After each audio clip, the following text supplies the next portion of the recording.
मित्रों नमस्कार। आप देख रहे हैं धर्मदृष्टि पत्रिका का यूट्यूब चैनल दस्तक जिंदगी।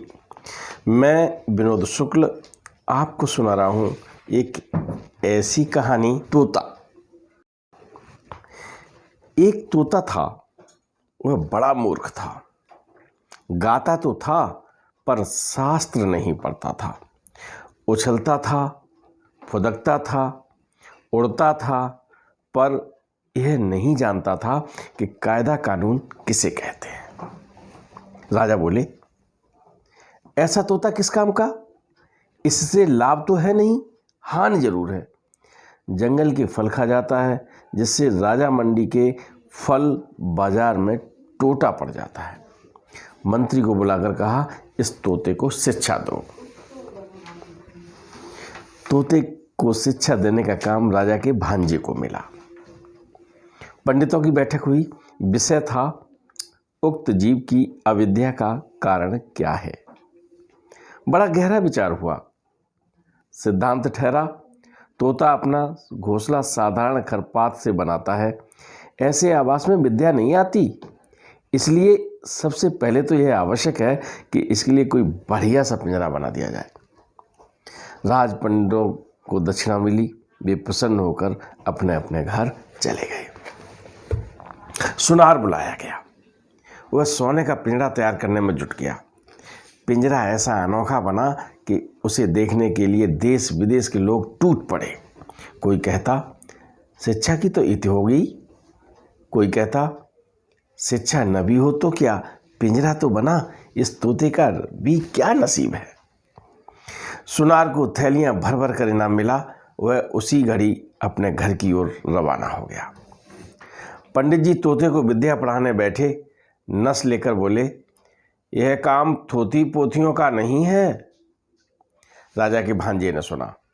उन्होंने उसी समय पोथी लिखने वालों को बुलवाया। पोथियों की नकल होने लगी। नकलों के और नकलों की नकलों के पहाड़ लग गए।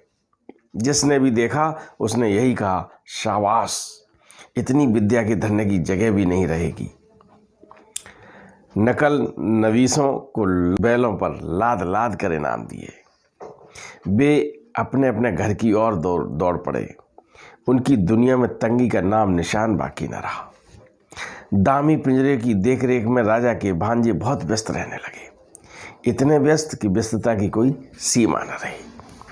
मरम्मत के काम भी लगे ही रहते। फिर झाड़ पोंछ और पालिश की धूम ही मची रहती थी। जो ही देखता यही कहता, उन्नत हो रही है। इन कामों पर अनेक अनेक लोग लगाए गए और उनके कामों की देखरेख करने पर और भी अनेक अनेक लोग लगे। सब महीने महीने मोटे मोटे वेतन ले लेकर बड़े बड़े संदूक भरने लगे। वे और उनके चचेरे, ममेरे, मौसेरे, भाई बंद सभी प्रसन्न हुए और बड़े बड़े कोठों बाला खानों में मोटे मोटे गद्दे बिछाकर बैठ गए। संसार में और अभाव तो अनेक हैं, पर निंदकों की कोई कमी नहीं है। एक ढूंढो हजार मिलते हैं। वे बोले, पिंजरे की तो उन्नत हो रही है, पर तोते की खोज खबर लेने वाला कोई नहीं है। यह बात राजा के कानों में पड़ी। उन्होंने भांजे को बुलाया और कहा, क्यों भांजे साहब, यह कैसी बात सुनाई पड़ रही है? भांजे ने कहा, महाराज, अगर सच सच बात आप सुनना चाहते हैं तो सुनारों को बुलाइए, पंडितों को बुलवाइए, नकल नवीसों को बुलवाइए, मरम्मत करने वालों को और मरम्मत की देखभाल करने वालों को बुलवाइए। निंदकों को हलवे माड़े में हिस्सा नहीं मिलता, इसलिए वे ऐसी ऊंची बात करते हैं। जवाब सुनकर राजा ने पूरे मामले को भली भांत और साफ साफ तौर से समझ लिया। भांजे के गले में तत्काल सोने के हार पहनाए गए। राजा का मन हुआ कि एक बार चलकर अपनी आंखों से यह देखें कि शिक्षा कैसे धूम धड़ाके से और कैसी बगटुक तेजी के साथ चल रही है। सो एक दिन अपने मुसाहबों, मोहल्लों, मित्रों और मंत्रियों के साथ आप भी शिक्षाशाला में आ धमके। उनके पहुंचते ही ड्योढ़ी के पास शंख, घड़ियाल, ढोल, ताशे, खुरदक, नगाड़े, तुरैयाँ, भेरियाँ, दमादे, कांसे, बांसुरियाँ, झाल, करताल, मृदंग, जगदम्ब आदि आदि आप ही बज उठे। पंडित गले फाड़ फाड़ कर और बूटियां फड़फड़ा फड़फड़ा कर मंत्र पाठ करने लगे। मिस्त्री, मजदूर, सुनार, नकल नवीस, देखभाल करने वाले और सभी के ममेरे, फुफेरे, चचेरे, मौसेरे भाई जय जयकार करने लगे। भांजा बोला, महाराज देख रहे हैं ना? महाराज ने कहा, आश्चर्य, शब्द तो कोई कम ही नहीं हो रहा। भांजा बोला, शब्द ही क्यों, इसके पीछे अर्थ भी कोई कम नहीं। राजा प्रसन्न होकर लौट पड़े। ड्योढ़ी को पार करके हाथी पर सवार होने ही वाले थे कि पास के झुरमुट में छिपा कोई निंदक बोल उठा, महाराज आपने तोते को देखा भी है? राजा चौंके, बोले, अरे हाँ, यह तो मैं बिल्कुल भूल गया, तोते को देखा ही नहीं। लौट कर पंडित से बोले, मुझे यह देखना है कि तोते को तुम पढ़ाते किस ढंग से हो। पढ़ाने का ढंग उन्हें दिखाया गया। देखकर उनकी खुशी का ठिकाना न रहा। पढ़ाने का ढंग तोते की तुलना में इतना बड़ा था कि तोता दिखाई ही नहीं पड़ता था। राजा ने सोचा, अब तोते को देखने की जरूरत ही क्या है, उसे देखे बिना ही काम चल सकता है। राजा ने इतना तो अच्छी तरह समझ लिया कि बंदोबस्त में कहीं कोई भूल चूक नहीं है। पिंजरे में दाना पानी तो नहीं था, थी सिर्फ शिक्षा, यानी ढेर ढेर की पोथियों के ढेर ढेर से पन्ने फाड़ फाड़ कर कलम की नोक से तोते के मुंह में घुसेड़े जाते थे।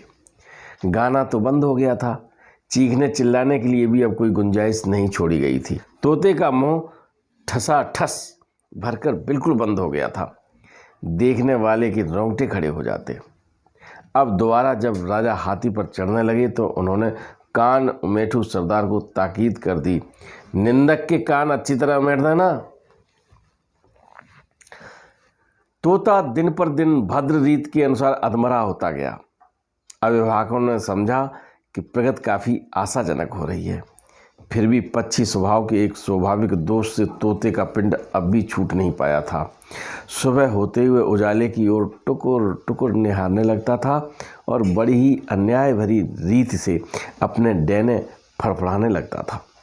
इतना ही नहीं, किसी किसी दिन तो ऐसा भी देखा गया कि वह अपनी रोगी चोंचों से पिंजरे की सलाखें काटने में जुटा हुआ है। कोतवाल गरजा, यह कैसी बेअदबी है। फौरन लोहार हाजिर हुआ, आग, भाती और हथौड़ा लेकर। वह धम्मा लोहा पिटाई हुई कि कुछ पूछिए नहीं। लोहे की सांकल तैयार की गई और तोते के डैने भी काट दिए गए।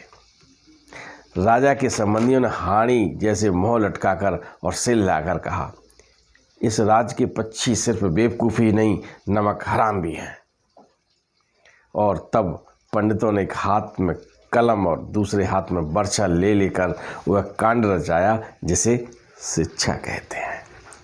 लोहार की लोहसार बेहद फैल गई और लोहारिन के अंगों पर सोने के गहने शोभने लगे और कोतवाल की चतुराई देखकर राजा ने उसे सुरोपा अदा किया। तोता मर गया। कब मरा इसका निश्चय कोई भी नहीं कर सकता। कमबख्त निंदक ने अफवाह फैलाई, तोता मर गया। राजा ने भांजे को बुलवाया और कहा, भांजे साहब, यह कैसी बात सुनी जा रही है। भांजे ने कहा, महाराज तोते की शिक्षा पूरी हो गई है। राजा ने पूछा, अब भी वह उछलता फुदकता है। भांजा बोला, अजी राम कहिए। अब भी उड़ता है ना? कतई नहीं। अब भी गाता है? नहीं तो। दाना न मिलने पर अब भी चिल्लाता है ना?